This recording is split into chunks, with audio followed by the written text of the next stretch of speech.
Hey everyone, welcome back to Every Version Ever. My name is Jonathan North, and today we're talking about another obscure Little Women adaptation. This time we're back in the US, and we're talking about an NBC miniseries from 1978. Joining me today is my friend Lisa Fay. She and I met through Rachel Wagner, and we actually co-hosted an episode of Rachel's Hallmarkies podcast last year, talking about a Hallmark miniseries about a pandemic. I knew she was into a lot of the same kinds of classic literature that I am, so when I decided to do Little Women this season, I knew I had to have her on the show for an episode.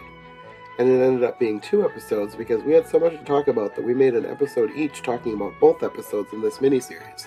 So in this first episode, we're talking about episode 1, which roughly covers the events in the first half of Little Women, or as Little Women was originally released in 2 halves, the half that has them as kids.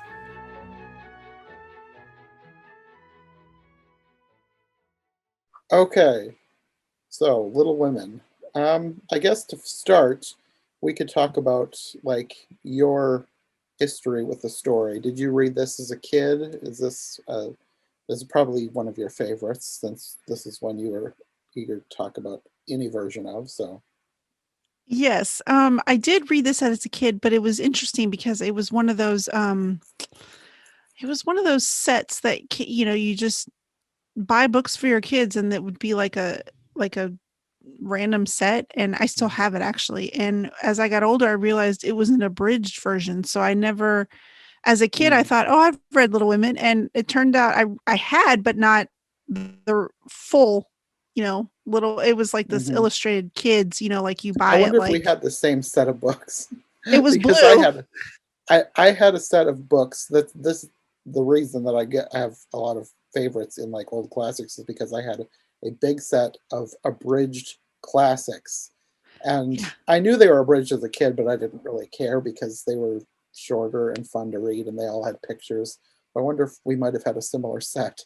Oh, that's interesting. Yeah, it's I don't even know where my parents got them from, but as a kid, I just thought, okay, I didn't really pay attention, and maybe I just didn't understand what abridged was, because I was like, Hmm. oh, and it was that Pride and Prejudice, and I think Black Stallion or something, and maybe a fourth one, but those are the three I still own. And so as I got older and I started trying to reread some classics from from my youth, I actually got Little Women on audiobook so I could listen to it, because, it Hmm. can the full version, is quite long. So Very long, that was yes.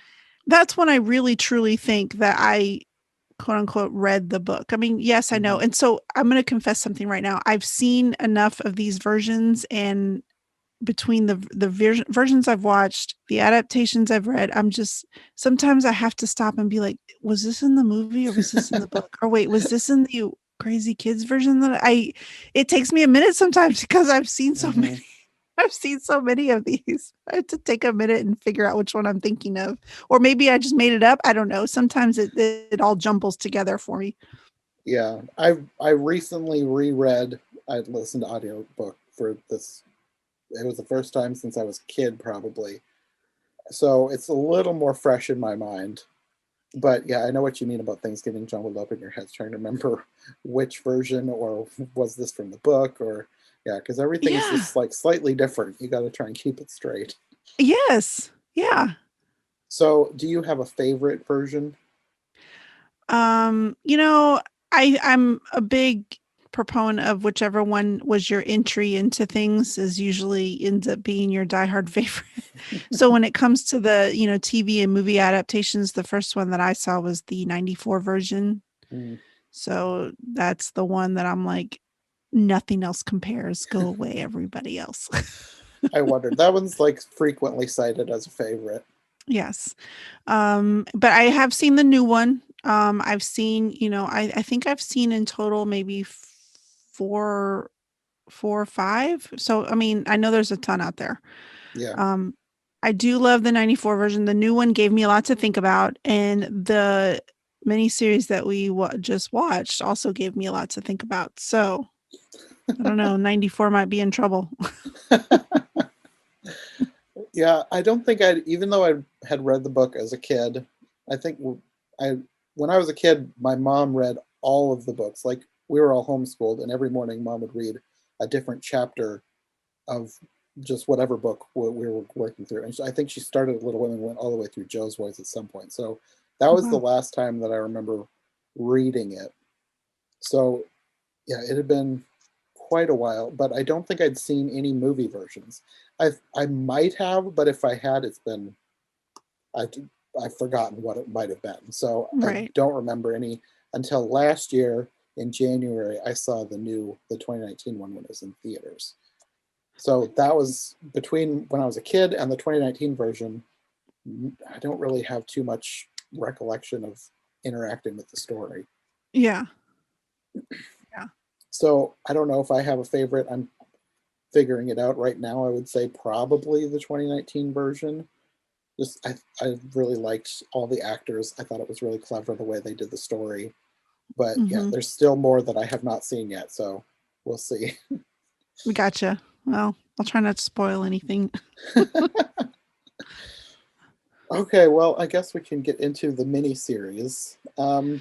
This one, I'm going to guess you probably had never seen before we talked about it, because I think this is one of the most obscure. Well, not one of the most obscure. There are a few that are more obscure than this, but this is one of the more obscure American versions. So I had never heard of this Yes. before. I just I had not either until you told me about it, and I looked it up and I thought, oh my gosh, this is a year after I was born. So this is quite old.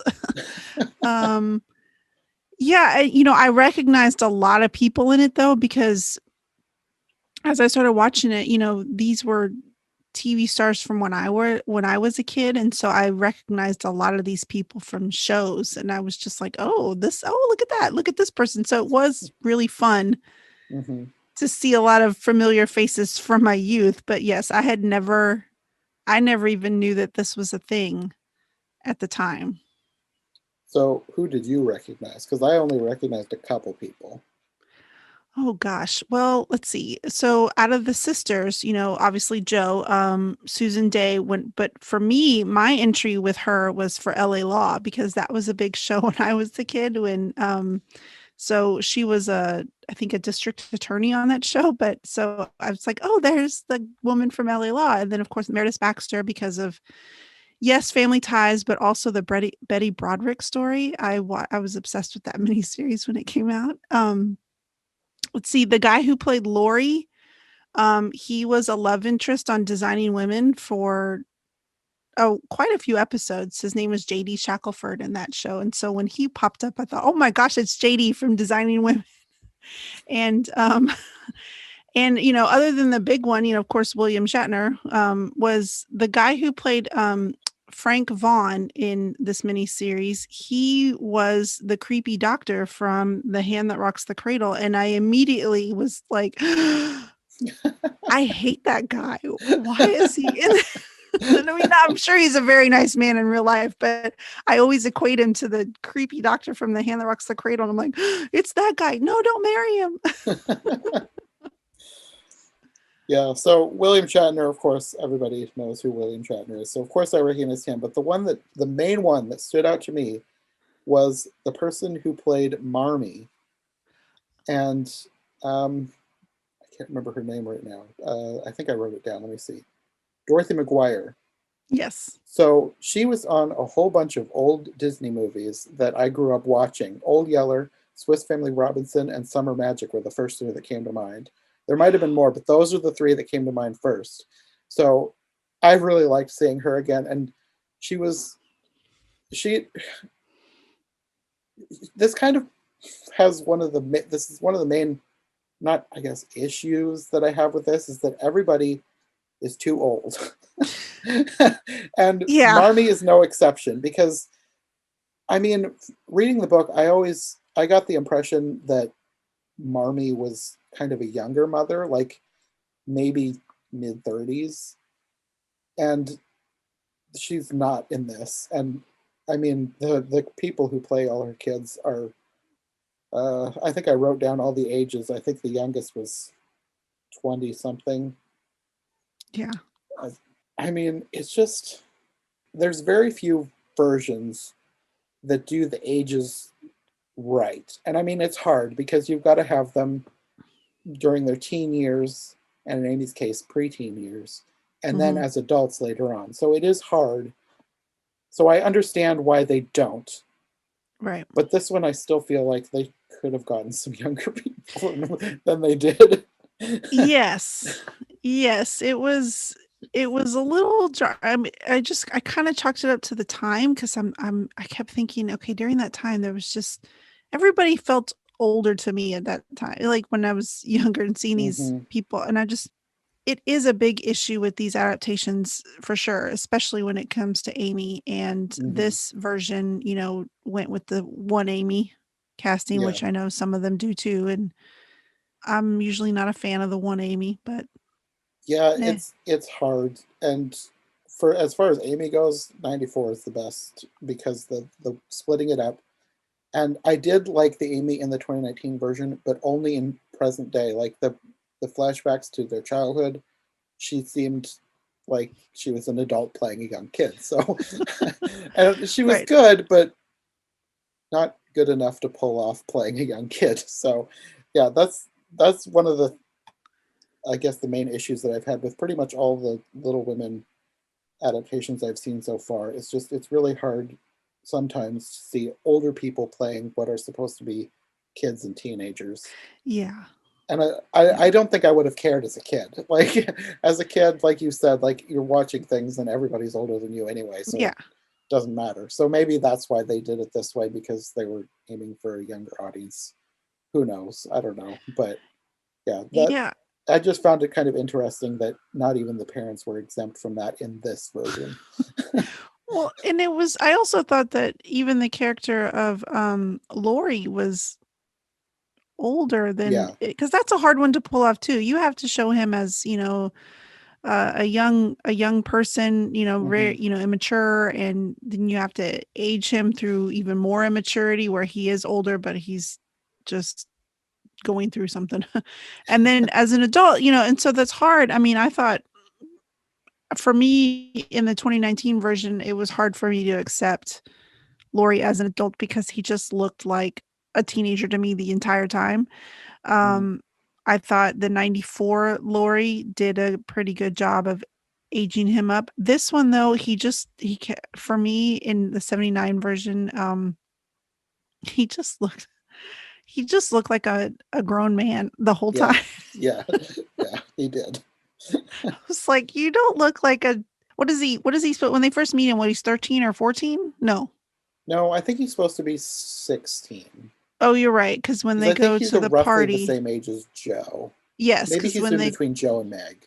you're right. See, it all is blur for me. You're right. But I still think that the guy in this series looked really old. Yeah, he is the oldest. I think I wrote down his age too. I tried to write down all the ages because I thought it was kind of funny that they were so much older than they were. Yeah, 28 in this one. Mm, mm-mm. Yeah, no, that's like at least 10 years old, too old. Yeah. So one of the things, like speaking of Laurie, one of the things that I thought was weird about this version was the fact that they had him sort of at odds with his grandfather more so than the book, more so than any other version, to the point where they had a physical fight at one point, Yeah. and I didn't appreciate his character very much in this one. No, I thought he was awful. Like not just in the sense where, in the story he's supposed to, be this kid that they feel like he's like a brother, like an honorary brother, but Hmm. then, when he gets rejected and he goes off on his wildness, um you're not supposed to like him. But yeah, I did not like him at all in this. He Hmm. just And I also thought that they presented his relationship with Joe a lot more friend based. I never got a sense that they were like he was ever really romantically interested in her. Like none of it. I thought the whole role was odd. The fighting, Hmm. the weird gambling scenes. Yeah, that was odd It too. was just his asking Joe to be with him. I just thought his whole role was bizarre. It wasn't for me. Yeah, he is probably my least favorite part of the miniseries. If I have to pick a Yeah. least favorite, I think he's probably my least favorite. Yes. I did mostly like the sisters though. Amy, the first half, again, the issue of an adult playing a child. I didn't really like Amy at the first half, but I liked her a lot more in the second half. In the first half, I didn't think she was that great of an actress, but in the second half, I was like, she might be my favorite. I am so glad you said that, because as when it finally wrapped up, when the series ended, and I'm sitting there and I'm thinking about it, and I was trying to jot down some notes, it occurred to me that she bugged me so much in that first half, and I loved her in the second half. And I thought, you know Mhm. what? But that's what she's supposed to do. She's supposed to bug you because she's supposed to be this irritating little brat, basically. And she's supposed to grow and grow into Mhm. herself and mature. And she did. And I realized, I was like, I think she might be my second favorite Amy ever. Yeah, Yeah. she ended up by the end, especially when she's like telling Laurie off and everything, that whole scene. Yeah. She was like what legitimately one of the best actresses in here. She really pulled it off.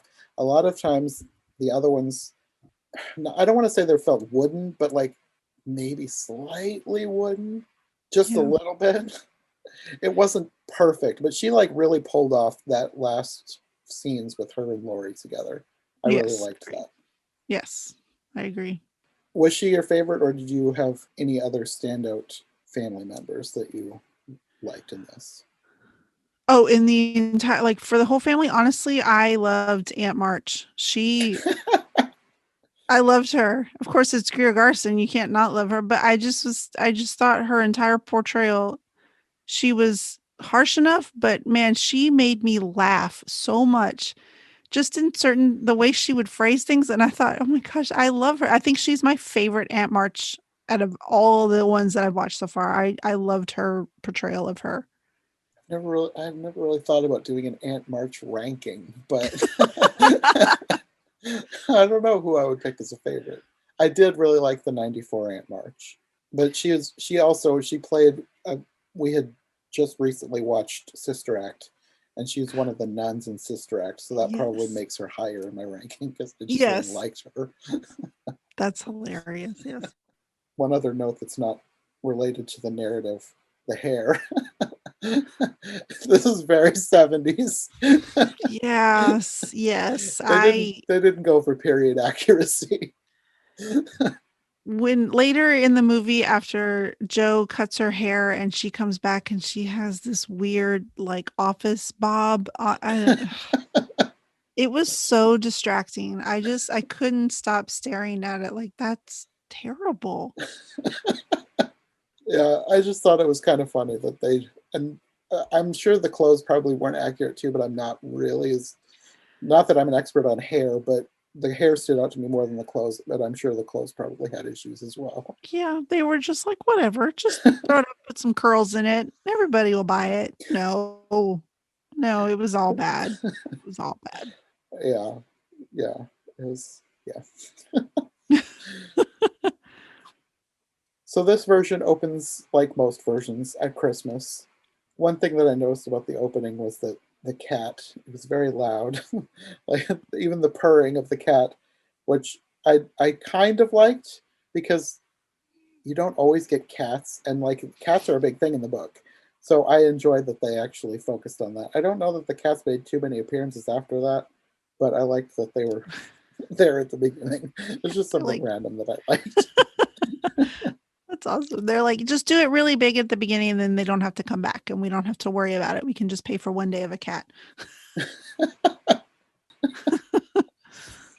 One thing that I had a minor issue with at the beginning was that they did not have the Hummels at all. I think they were Nope. referenced in the dialogue a little bit, but they did not have the scene with the Hummels, and I feel like that's like an important scene. Like Yeah. I didn't like that that was just forgotten about. Right. It's They didn't touch on that at all. And so you don't get the same connection that you do hmm in other versions, where why it's so important for them to keep visiting the Hummels hmm and, leads up to the reason why, Beth gets sick. Like it, hmm although I will say this, if I can just talk about this, because I know this happens later, but when she goes to the Hummels and they hand her a dead baby, I was not prepared for that. I'm like, I know that the baby dies. I know that. But in other versions, they just kind of, the baby's crying and the baby's sick and you just find out. But in this one, there she is holding and the mom comes back and she's like, I'm sorry. And she hands her mom her dead baby. And I'm like, why are we watching? That Why was a did you? very strange scene. I was like, why did you film this? This is terrible. I no. So, I was like, you could have just given us the Hummels at the beginning instead of the Hummels with death. Yeah. Yeah. I feel like, aside from the weirdness with Laurie and his grandfather, that's one of the biggest knocks against this one is not there's no Hummels at the beginning. Because, like, Yeah. I mean, I know they're not like huge characters, but like the scene where they're like deciding to give their breakfast up on Christmas, that's like, I don't know why, but that's like one of my favorite parts because I like the dialogue. I like that they have to think about what they're doing. And I don't know, that's just, I feel like that's one of the most important, most iconic scenes of Little Women. And it seems wrong Agreed. that they didn't include it. Well, agreed, because it's because it's so much at the beginning, it gives you a sense of who Marmee is and her, what Yes, she's that trying to too. teach her what she's trying to teach her kids and their principles as a family and how they all basically come together and decide, okay, well, we don't have a lot, but there's people out there that have less than us. Hmm. And yeah, it's a definite, tone setting scene because you're just like, okay, they do this and then they come back to a surprise, they end up getting Hmm. it paid back to them. And so, yeah, it's more than just because I agree. I love that scene in other adaptations, but the underlying reason for it, when you cut that out, you miss out a lot of why they Character are the way they development. are. Yeah. Yeah, Yeah. basically, yeah. So then we're kind of introduced to the Lawrences, and you have, like I said, their relationship is strange. Mr. Lawrence is like angry when Laurie tries to play the piano, which Yeah. I don't think that was a thing in the book. I don't remember that being a thing in the book. Like, I don't think he liked being reminded of his. Was it his granddaughter or his daughter in the book? I can't remember for sure. See, in the movie, they make it sound like it was his daughter who ran off and married an Italian man, but in the book, Yeah. it's his son that marries Yeah. an Italian woman and she's a singer. And so that's where Laurie gets his, Yeah, dark hair they and changed all that. But which then I he also don't, had his either daughter or granddaughter who had died, and that right. and I didn't remember if they were twisting that as well because I always thought it was his granddaughter. See, that you're right. I always thought it was two. And I feel like, because now they're running together again, I feel like in this one they were saying his little girl. Yeah, I think they were saying it was his daughter. Right. But Which just yeah, seems like such a bizarre thing to change for yeah, there's no there reason for. there was a bunch of things about them that was changed that was strange. Yeah, they're like my least favorite part of this Yeah. for many reasons. Then you have right at the beginning Mr. Lawrence inviting Beth over to play the piano. Like their whole relationship was super rushed and handled weirdly because Mhm. later on you have him yelling at her thinking that she's Laurie playing the piano. That did not Mhm. happen. I just didn't like the way that he was handled. Yeah, I feel like they made all of the Lawrence men really aggressive for no reason. They were just everything that Yeah. they did just felt really aggressive. Like there was always this underlying tension and it wasn't Hmm. I never got, the warm fuzzies from, senior Lawrence once, Hmm. they established all that. It just yeah, I'm with you. They weren't my favorite. Yeah. It was weird. Then you had the party, which I think this is another one. There's multiple parties in the books, but I think this one, like other adaptations, combines different aspects of things that Mhm. happened at the various parties into this party. But then they also did something weird by having Meg get drunk, which, I mean, she drinks champagne in the book, but Right. she didn't drink it to the point that she was sloshed or anything. And this No. one, they had her like straight up get drunk. And Yeah. Lori thinks it's funny. And in the book, he's like upset with her for even like drinking the champagne because like this is not who you are. You're better than Yeah. this. And in this one, he thinks it's funny. And I was like, what? Yeah. Well, and because in the book she drinks, but and she gets a headache, but she feels guilty about it, and she confesses later. But yeah, in the movie it was treated way differently, and Yeah, it was so bizarre. very. Yes. Later on, you get the whole thing with Amy. This is also handled very differently. I guess she was punished for decorating her slate. I think that's what she said in this one. Yes. And that was all handled weird. She refuses to go to school, and Marmee acts like she's going to go and yell at the teacher, and then she doesn't. And I don't know, it just felt off to me. Yeah, I mean, I get, if you're going to take away the limes, because for somebody that's reading this now, even I guess even in the, late 70s when this was filmed, most people probably would not relate to limes being, like Hmm. something to Well, be even upset. just change it to like candy. You're right. And so I get why they wanted to make it something, because I guess maybe, drawing, weird stuff or defacing stuff makes more sense in the time. But yeah, the changes that they made didn't seem to be for any reason other than just to make changes. Like, Hmm. because the stuff that they chose to change, it was all surface stuff. It didn't really lend anything to the extra to the story. It didn't change, the dynamics of stuff. It just seemed like, we don't want to do that. Let's do this instead. Why? It Hmm. didn't. No reason. And then they had to tie that into the book burning scene with Marmee agrees that Amy doesn't have to go to school anymore. So she's gonna like join Joe and make their attic into like an artist's loft, and Joe doesn't want that. So they're fighting, and then when she leaves to go to the party later, or play, I guess, in this Right. case, she goes back in, steals the book to burn it. And it just felt kind of weird that they mashed those scenes together. Yeah, and I also it bothered me that they never showed them doing their theatricals as a family, because part of That's her true. I forgot about that. Yeah, they didn't do that at all. no, because part of the Garrett wasn't just her studio, it was where they had the Pickwick Company, like Hmm. or whatever it The was called. Pickwick Club, and they Yeah, practiced where their different plays too. yeah, and they would read the paper, and they would do all that, and that's where they invited Lori to be part of it. Like, there was a lot Hmm. that happened, so it wasn't just Joe's studio. It was like their clubhouse basically. And so it felt weird to treat it as this singular, no one's allowed in here, and because there was, it was for everybody for a time, especially when they started the club, and they didn't even show any of that. Not even them just talking about it, not even Hmm. I understand not showing them doing one of the big theatricals, but there was no reference to it whatsoever, and I thought that was very disappointing because I do love those scenes. Yeah, a lot of this, it feels like they were just trying to shorten it up.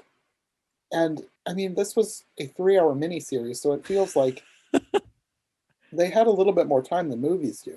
Yeah. So it felt kind of weird that they crammed all of this stuff into. I mean, this is a little bit into the movie, but it still feels like they're cramming all this into the beginning.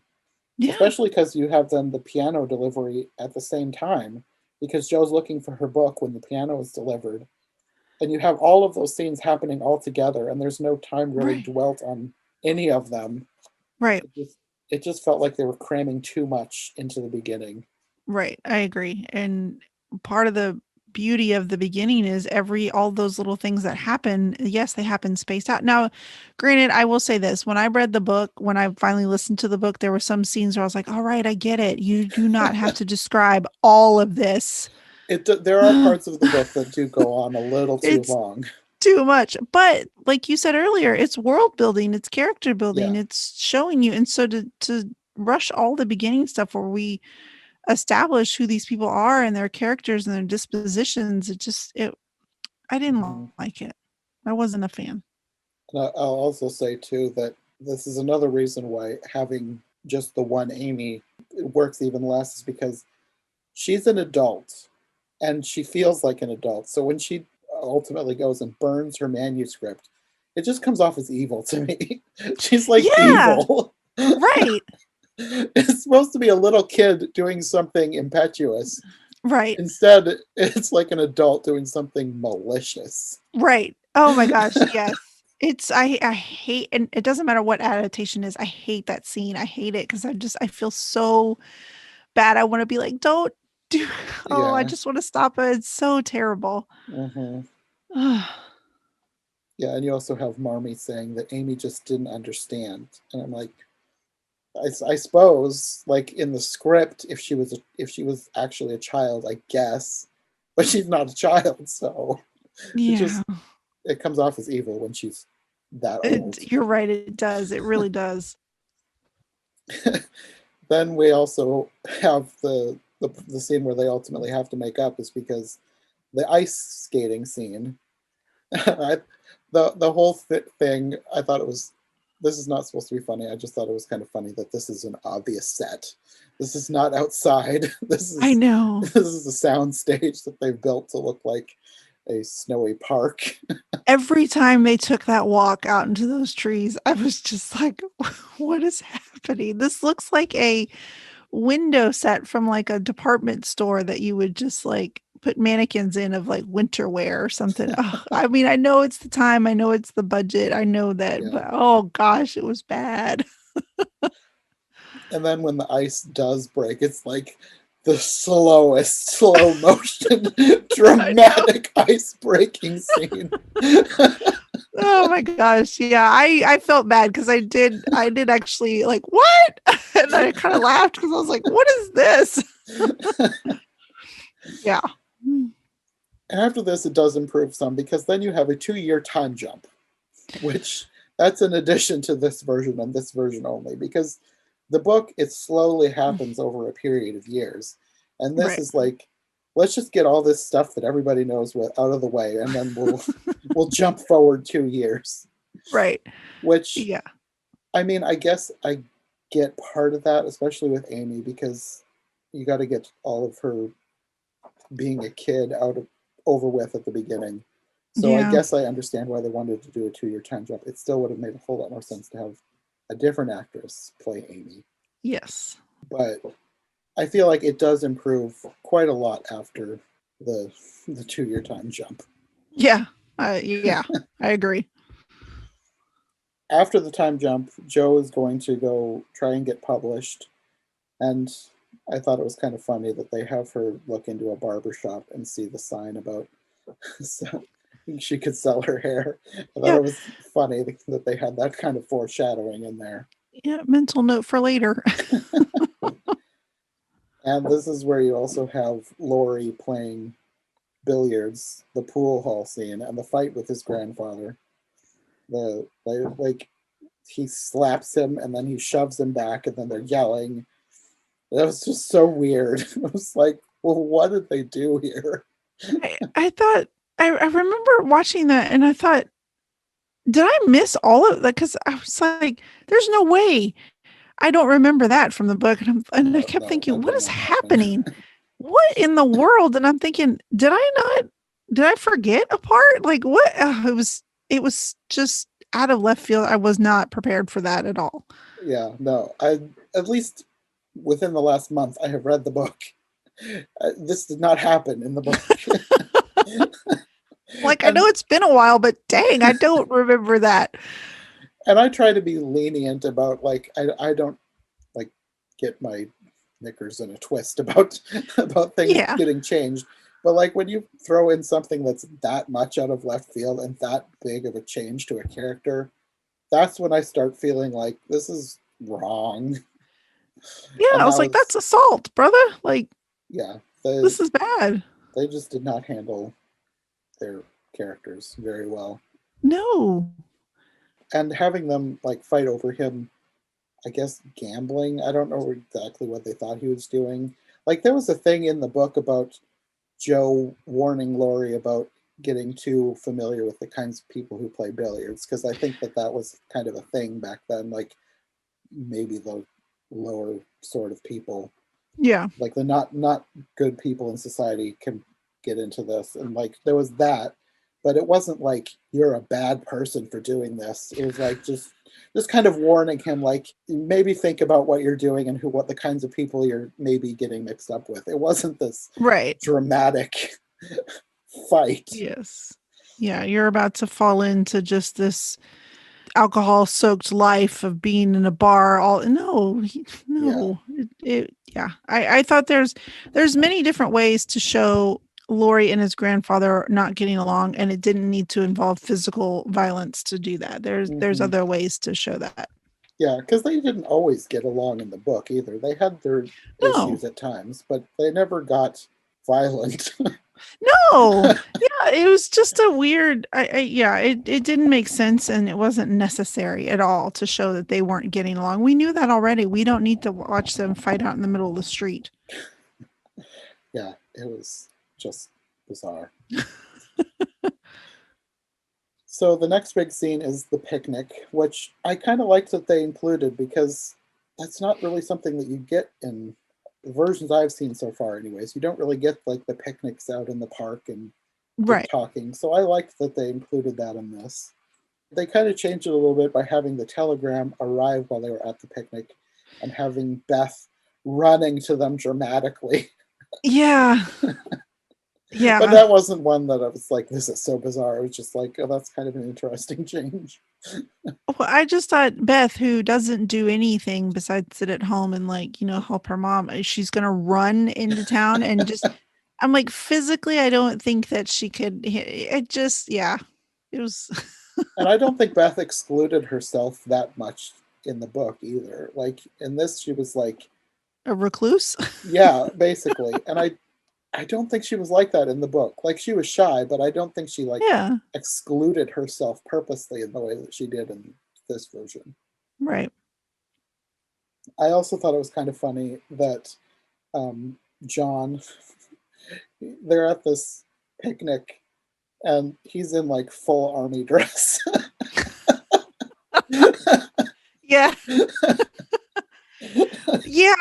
I didn't understand why he was pretty much always dressed like that. I mean, It's probably just yeah, the people like, well, he's in the army, so we got to show people that he's in the army, so he's going to always dress like a soldier, even if he's not doing soldiery things. yeah. Just he would show up, and I'm thinking, oh my gosh, you're in full dress here, sir. Okay. Yeah, it was just a funny, funny thing. It wasn't like, this is really, really stupid, but it made me laugh. I just thought it was funny. Then you have another interesting change. Hannah is now the one who goes to see Aunt March. And the different versions do this differently, because I'm sure for people who we didn't say, but Beth is running screaming because they got a telegram that their father is in the hospital. So Right. just in case nobody knows that, I would hope that you do if you listen to this podcast. But anyways, that's what that was about. So Hannah is the one who goes to see Aunt March about getting money so that Marmee can go see their father. Right. And different versions do this differently. In the book, I was kind of surprised because I was watching versions before I got to this point in the book. So I was surprised that it's actually Laurie that goes to see Aunt March in the book.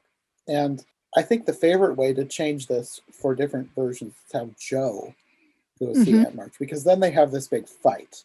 Mm-hmm. And in the book, everything that Aunt March says to Joe in the various versions, she just writes in a letter that she sends with Laurie with all the money.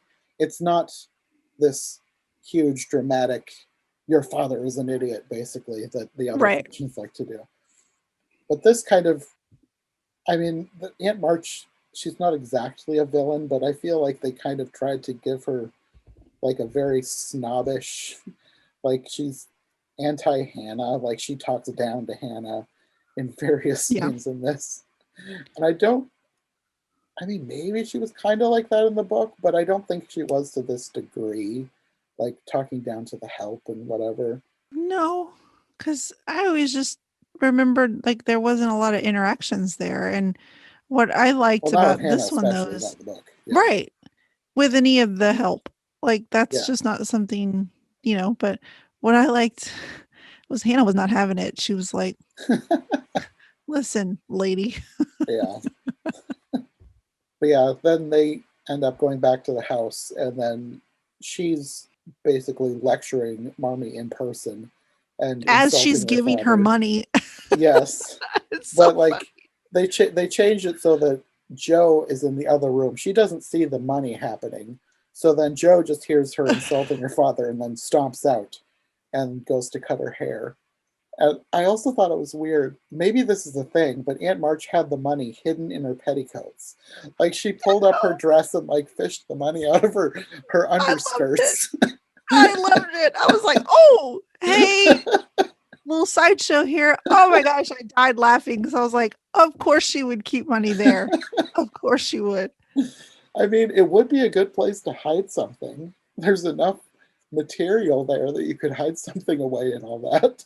Oh my gosh. I was like, oh, I died laughing. And that's probably this, I think it's this scene that made me really like Aunt March a lot, just because the way she played the whole thing just made me laugh. I know she was being snobby. I know she was being rude, Uh-huh. but her performance cracked me Yeah, up.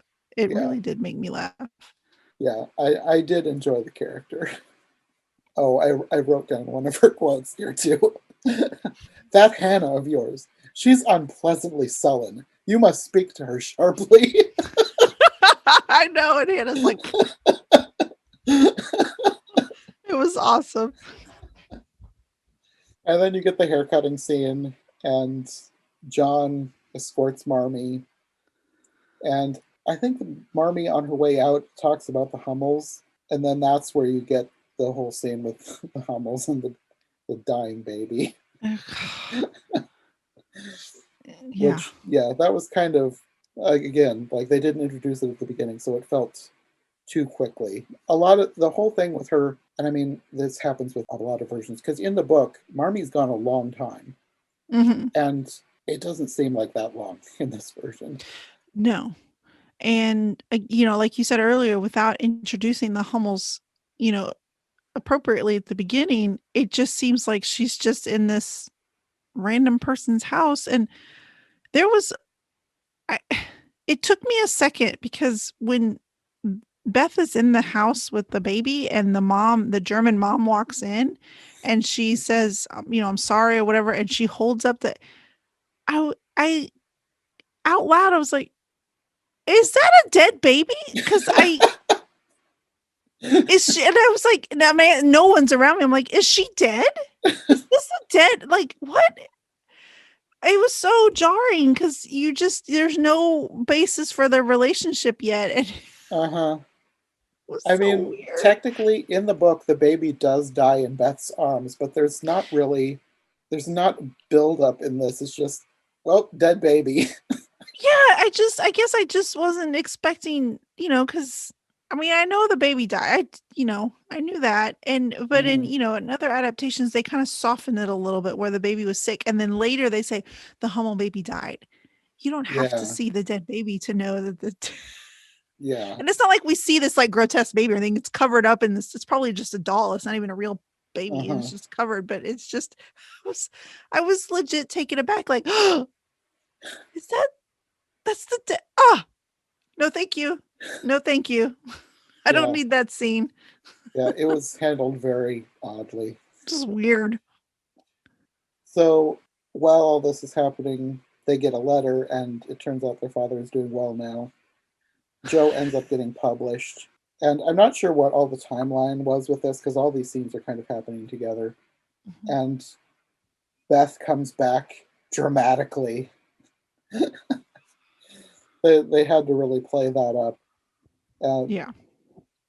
I've seen it done better, but it was amusing. And then you get the whole thing with Amy. She's told she needs to go stay with Aunt March, and Lori has to convince her to go. And I think they were trying to use that as to set up their relationship a little bit because Yeah. I don't know how I feel about their relationship in this one. It's sometimes it's handled well, sometimes it doesn't. I haven't decided if this one did it well or not. It was kind of in the middle for me. Yeah, I think for me, like for the most part, I don't care about their relationship ever because for the most part, Mhm. I'm always like, who cares? it's I'm over Amy, just whatever. Just whatever. Just marry him, go away.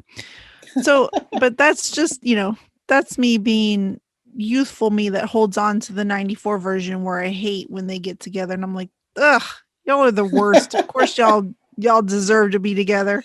So that's just me like holding on to those feelings. But Uh-huh. yeah, I mean, I guess it was fine. Like I understood why they, put that in there and yeah, it's probably to set them up, but I never really understood why Lori ends up wanting to marry her anyways. I Any mean, really. in the book, it is done over a much longer period of time and Yeah, makes more sense than like because they have to shorten it for different movie and TV adaptations because right. they just don't have enough time to tell the entire story. So Yeah, I get it I more know. when I'm reading the book. Yeah, it's just more of I just don't I'm not a fan of I don't know. Again, it's just me being snobby because I'm like I don't, I'm like why would you want to marry her? But I get it. Yeah. So Amy leaves.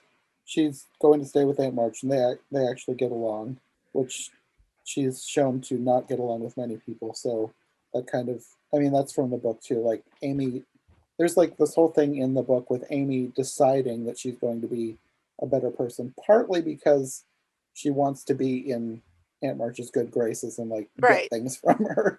Yes. But like it was like a conscious choice in her to become a better person during this whole time period. Right. So also you have Beth, and I thought she did a good job being sick. It Yeah, can she looked sickly. sometimes things like that can be hammed up too much, and I thought she was pretty good. Yes, I don't know if we'll talk I'm sure we'll talk about this in a minute, but we sometimes we don't get the extra scene with, Beth and, Joe and stuff. Hmm. Um but yeah, I thought she did it really. I thought she did the whole thing really well. Hmm. At some point in here, they meet with the doctor. He tells them to send for Marmee, and at first I was thinking when I saw this doctor, I was like, I know him from somewhere. I looked through all of his credits, didn't see anything I recognized, except he's in a bunch of Disney movies. Oh, really? But it's his voice, so I don't know why I thought I recognized his face, but it's I apparently knew his voice. His final Okay. role was Grimsby in The Little Mermaid. Oh my gosh. Yeah, Seriously? and Okay, I did not know that. I had no idea that the person who played Grimsby also played Roger in 101 Dalmatians. So I that did was his not know other that big either. Disney role. And he Oh my also was in gosh. Jungle Book. Apparently, he was in Sound of Music too, but it's been so long since I've seen Sound of Music. So that's probably not why I recognized him. But I just thought it was interesting that he was in a bunch of old Disney movies. Oh wow, I'm gonna have to look him up after because yeah, I had no idea. Yeah, and once I saw that Grimsby was his final role, I was like remembering Grimsby's voice. I'm like, that is him. Yeah. So then Lori ends up sending for Marmee. Then you have a fake out of like you think she's dead. I think different versions like to fake you out at this point, like make it seem like she died. Yeah. And this one they really went for it. No, Yeah. she's not dead. Well, I wasn't sure though because I thought, well, they're changing everything else. Maybe Yeah, they will kill her off early. Who me knows? too. I I was mean, like, are they trying to get rid of her so they don't have to pay for another actress in the second half when we can move on to the next episode? right. I was just like, who knows? Let's see what happens. Yeah, no, she ends up being fine-ish. Like she's Yeah. still sickly, but she gets better at this point. But for a moment, you really think she's gone. Yeah. And then it's her birthday, which I think they've added in. I don't remember it being her birthday in the book, but their father comes home on her birthday. Yeah. I don't remember that either. So then you get more scenes getting mixed together here. The scene with John and Meg. And in the book, Meg plays, she's trying to play hard to get on Joe's advice because Joe doesn't want them together. So Right. she's like trying to subtly sabotage things. And it ends up being, she's like playing hard to get, and then Aunt March comes in and insults John, and then she defends him. And that's how that all plays out. But this was weird. Yes, it was. This whole scene was so weird because you didn't have the whole thing with Joe trying to like tell her to play hard to get, and like he's just acting weird and kind of creepy, and Yep. she's like, she rebuffs him, like rightly so, Yep.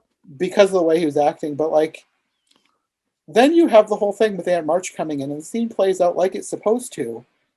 But it's just Yes. weird to have her defending him now after he was just being a complete weirdo. Yeah. This is one of those scenes where they needed to have some rewrites. Just somebody needed to go over the script and polish it up a little bit, because I don't know what they were going for, but it didn't come off the way they think it was supposed to come off. It was just No, because if you've never read the book, it doesn't, you're just thinking, what is happening? It doesn't make sense. And even if you have read the book, you're thinking, what is happening? This doesn't make sense. Exactly. It was so weird. Yeah. I was very uncomfortable. I will say that before when she's like leading up to like rebuffing him, the whole time I was like, I'm very uncomfortable. Yeah. It was just bizarre. Anyways, after that, it sort of goes back to normal, but then you get some more other mixing of scenes with Joe is then yelling at Aunt March, and then Aunt March rescinds an offer to go to Europe, which sort of happened in the book a little bit differently. They just kind of shoved some things together, which is fine. And basically, Amy is now going to Europe instead. And that's basically the end of the first episode. Yes, with Joe pouting on the stairs. Yeah. I mean, it sounds like I kind of hate this version, but I don't. I don't know. There's just it was just weird. There's a lot of weird things in this version. And it's definitely not one of my favorites. I don't want to say that this is awful, but it's just weird. Well, I look at it like, Star Wars. Of course, growing up, the original trilogy, that's what I think is amazing. And then, of course, my kids have seen, all the newer ones. And when we try and show them the older ones, they're like, this looks terrible. And I'm like, listen, I know, just what we had at the time and it looks great. Just stop it.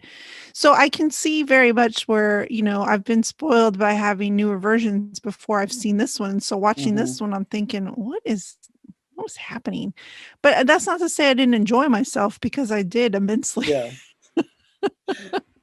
Yeah. I mean, there are things that I did actually like in this, but it's mixed with all these other weird changes. That just felt unnecessary. Yeah. Thanks to Lisa for joining me for this episode. If you want more from her, I'll have her links in the description below, and of course come back next week for part 2. But if you want more right now, Lisa and I also did a Q&A before we recorded this podcast, and you can find that up right now on my main podcast, I Heart Movies. And if you're interested in the Hallmarkies podcast that Lisa and I did about the Hallmark pandemic film, I'll have that linked in the description below as well. Okay, that's all for this episode. We'll see you next week for part 2 of this one right here on Every Version Ever. Thanks for listening.